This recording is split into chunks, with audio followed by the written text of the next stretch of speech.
Et l'idée de protection spirituelle, ça évoque tout de suite des images un peu clichés, non? Ah oui, complètement. Des rituels complexes, des symboles anciens, des prières un peu secrètes. Mhm. Mais si la protection la plus efficace, la plus solide, en fait, elle venait pas de l'extérieur, mais de l'intérieur? Si c'était moins une question de construire une forteresse que de trouver un équilibre. Exactement. Et c'est la question au cœur de notre analyse aujourd'hui. On plonge dans des extraits d'un ouvrage qui s'intitule Les erreurs spirituelles qui détruisent ta protection. Un titre assez direct. Très direct. Et la mission qu'on se donne est simple. Identifier les pièges courants, ceux dans lesquels on tombe souvent avec les meilleures intentions du monde, et qui paradoxalement nous affaiblissent au lieu de nous. De nous renforcer, c'est ça. Voilà. On va décortiquer ces erreurs pour en tirer des leçons concrètes. Et c'est une excellente approche. D'ailleurs, l'auteur met les pieds dans le plat dès la préface, et ça donne vraiment le ton. Ah oui, La spiritualité y est présentée comme un chemin de conscience, et surtout pas comme une compétition ou une quête de pouvoir. C'est crucial, parce que ça change toute la perspective. d'accord. Selon cette source, les déséquilibres, les failles, tout ça, ça viendrait pas de forces extérieures, mais bien d'erreurs simples qu'on commet, par ignorance ou par précipitation. Donc on va se concentrer sur la correction sans jugement. C'est ça, comprendre pour corriger. D'accord. Alors allons-y. Le livre commence par ce qu'il appelle les erreurs de départ. Et la première, elle m'a vraiment interpellé. Laquelle? Cette confusion entre la simple curiosité et un engagement réel. On se reconnaît tous un peu là-dedans à choper sa spiritualité sur les réseaux sociaux, hein. Ah oui, le picorage spirituel. C'est exactement ça. On voit une vidéo, un post, on teste, on mélange des traditions qui n'ont parfois rien à voir entre elles. Le livre décrit ça comme un passage trop rapide de l'info à l'action et ça crée une sorte de confusion intérieure. Exactement. Et ce qui est fascinant, c'est que l'auteur relie directement cette dispersion à une erreur encore plus profonde. Qui est? Pratiquer sans avoir une intention claire. Et ça, c'est vraiment le cœur du problème. D'accord. Sans une intention sincère, simple, un acte spirituel, même le plus grand des rituels, devient une coquille vide. Un geste mécanique, quoi. Donc, une pratique simple avec une intention juste serait plus forte. Infiniment plus protectrice, selon le livre. Allumer une bougie en se disant « je cherche le calme », c'est plus puissant qu'un rituel complexe fait sans conscience. Mais pourquoi cette intention est si fondamentale? Qu'est-ce qu'elle fait, concrètement? Le livre utilise une belle image. L'intention agit comme un point d'ancrage. Hmm, C'est comme jeter l'ancre d'un bateau. Sans elle, on dérive. On est ballotté par tous les courants, toutes les influences qui passent. on se disperse. Voilà. L'intention, même toute simple, c'est dire non. Là maintenant, mon objectif c'est la paix ou la clarté. C'est cette encre qui donne une direction à notre énergie. Sans ça, c'est la première faille. C'est beaucoup plus clair. On passe de l'accumulation désordonnée à une concentration. Et ça m'amène à une autre idée du livre, cette posture intérieure. La tendance à chercher la puissance au lieu de l'équilibre. Ah, le mythe de l'invincibilité spirituelle. C'est ça, hein, devenir une sorte de super-héros spirituel. Le livre suggère que cette quête est souvent motivée par la peur, en fait. Absolument. C'est une réaction très humaine. Face à un monde qui peut sembler hostile, on veut se blinder. On veut forcer la protection. On veut la forcer, mais le livre propose une alternative radicale. La vraie force ne naîtrait pas de la rigidité, mais de l'alignement et de la stabilité. C'est-à-dire? Il est écrit qu'une personne apaisée, consciente de ses forces, mais aussi de ses limites, en paix avec elle-même, elle est naturellement plus stable. Elle n'a pas besoin d'armure parce que son centre est solide. Attendez, il y a une phrase dans les notes qui m'a vraiment fait réfléchir. La spiritualité authentique ne te rend pas plus dur, elle te rend plus juste. Oui, c'est une nuance énorme. Ça change tout. Qu'est-ce que ça veut dire cultiver cette justesse au lieu de la dureté? C'est le point de bascule. La dureté, c'est une réaction. C'est une coquille qu'on construit par peur, suite à une blessure. Elle est rigide. Et ce qui est rigide, Peut se briser. voilà. Alors que la justesse, c'est un état d'être.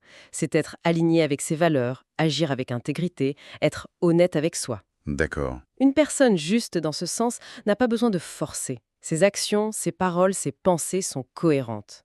Et c'est cet alignement qui est une protection naturelle, souple.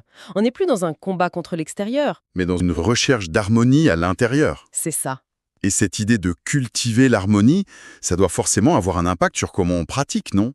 J'imagine que ça touche à cette tendance qu'on a tous, surtout au début, à vouloir tout faire en même temps. Vous mettez le doigt dessus. Le livre appelle ça l'erreur de la surcharge. La surcharge. C'est cette tendance à l'accumulation. On enchaîne les prières, on collectionne les symboles, on fait du yoga le matin, une méditation le midi, un tirage de cartes le soir. On a l'impression d'être très actif. Très actif, mais l'ouvrage parle de surcharge et pas d'ancrage. Le principe « plus n'est pas toujours mieux » s'applique parfaitement ici. C'est un peu le syndrome de l'objet brillant spirituel, ça. C'est une excellente image. Et pour contrer ça, le livre développe la notion capitale d'intégration. L'intégration? Pour qu'une pratique soit efficace, il faut l'assimiler, la digérer, un peu comme la nourriture. C'est comme manger 15 apéritifs différents sans jamais passer au plat principal. On a goûté à tout, mais on n'est jamais vraiment nourri. D'accord, je vois l'image. L'intégration, c'est choisir un plat, le savourer, le laisser nous donner de l'énergie. Le conseil est donc très concret. Choisis peu de pratiques, mais fais-les avec attention et régularité. La profondeur plutôt que la quantité. Exactement.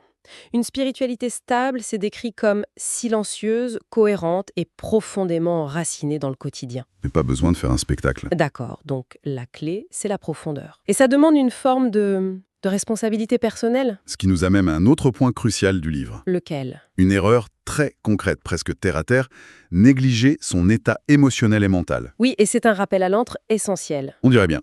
L'auteur explique qu'aucune pratique, aussi puissante soit-elle, ne peut compenser la fatigue extrême, le stress chronique, l'anxiété. Ces états créent des failles naturelles. Des failles naturelles. Il y a une phrase très forte. Ignorer ses limites affaiblit plus que l'absence de pratique. Waouh. Ça signifie que le repos, le sommeil, dire non, ce ne sont pas des luxes, ce sont des actes spirituels à part entière. Donc, si je comprends bien, être épuisé, c'est comme laisser la porte d'entrée grande ouverte. Peu importe le nombre de serrures qu'on a installées avec nos rituels. C'est exactement ça. Et ce principe de responsabilité est lié à une autre erreur, très subtile. Allons-y. Donner son pouvoir spirituel à quelqu'un d'autre. Le piège de la dépendance. Voilà, envers un guide, un mentor, un auteur, on pense que quelqu'un d'autre a les réponses et qu'il suffit de suivre. Mais le texte est clair, personne ne peut maintenir notre équilibre à notre place. La vraie protection est personnelle et, je cite, « ne se délègue pas ». Mais où est la limite entre suivre un bon conseil et tomber dans la dépendance? C'est une ligne fine, non? C'est une excellente question. Et le livre y répond de manière très claire.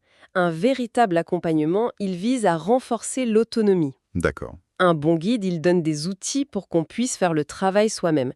Il apprend à pêcher, il ne donne pas un poisson chaque jour. Et la dépendance commence quand? Quand on attend que l'autre fasse le travail pour nous.